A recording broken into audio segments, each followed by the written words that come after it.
Good afternoon. Welcome to Jim Munley's World of Weather. Clicked on to long-range weather forecast discussion for July 1st and 15th. Sorry, there was no video yesterday due to technical problems, but there was a written forecast. I was able to get out, but we're going to continue today. Okay, this is for the period for July 1st to the 5th, and this is what our forecast pattern look like. We have it up below here, above normal heights here across much of Canada, the high latitudes. Broad ridge here across southern states. Now the ridge here across the south central states and Mexico kind of expands eastward, bringing the the hot extreme air eastward as well. And this might affect some portions of the southeast. Okay, we have, let me go to the surface.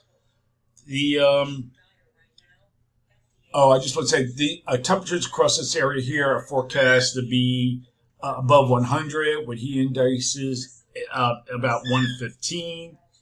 Then we have an upper level wave that'll move into the plains. We're going to go to the surface now. We'll move into the plains as the ridge builds into the west, and the upper level trough is forecast to drop across western Canada towards the northern states, and this will help push a trough southeastward across western Canada towards the northern states. You can see right here.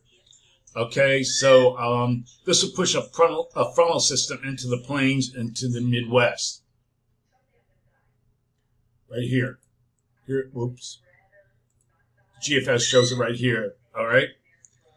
A system will cause showers and strong severe storms along the frontal boundary from the Central Plains to the Mississippi Valley, Tennessee Valleys, Appalachians, northern Mid-Atlantic, and the Northeast. This is as we head into the weekend here. You can see it. All right. Okay. Excuse me. Looking at the head for the period for July 6th to the 10th. The flow remains zonal with above normal heights across Canada, also parts of the West. And as we look at the other models, they're pretty similar, although there's some weakness here in the plains, in the Mississippi Valley.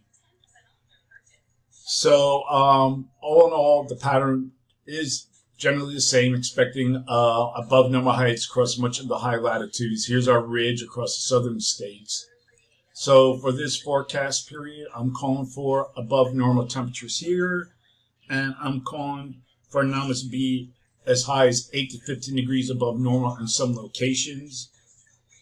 And for precipitation, calling for below normal precipitation here. Probability of occurrence is near 35%. And then we have above normal precipitation for this region here. Probability of occurrence is 35 to 40%. Looking ahead for the period for July 11th to the 15th. All in all, we're expecting a zone of flow at above normal heights like this across the northern latitudes. Although, if you look at the GFS, and to some degree the NEFS has a trough here and a little bit of troughing here in the east.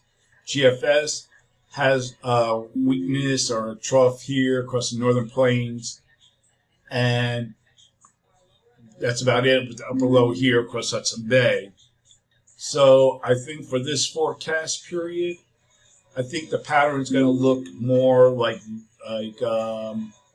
this maybe.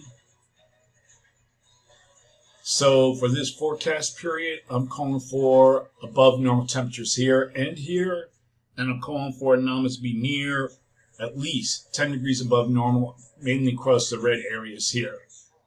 And for precipitation, calling for above normal precipitation here. Probability of occurrence is 35%. And we have below normal precipitation for this region here. Probability of occurrence is 35%. That's the long-range weather forecast discussion for July 1st to the 15th. Thanks for coming to Jim Munley's World of Weather, and have a good day.